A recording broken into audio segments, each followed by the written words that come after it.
mga ka-farmers, dito sa pagbababoy, maraming mga ideya na ina-apply. So yung mga technique na ina-apply natin, ito yung common dito sa amin mga ka-farmers. Ito yung wheat feeding program.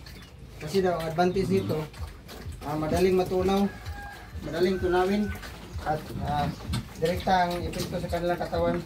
Kasi yun, madaling malusaw mga ka-farmers. Nakikita natin na hindi na sila nahihirapan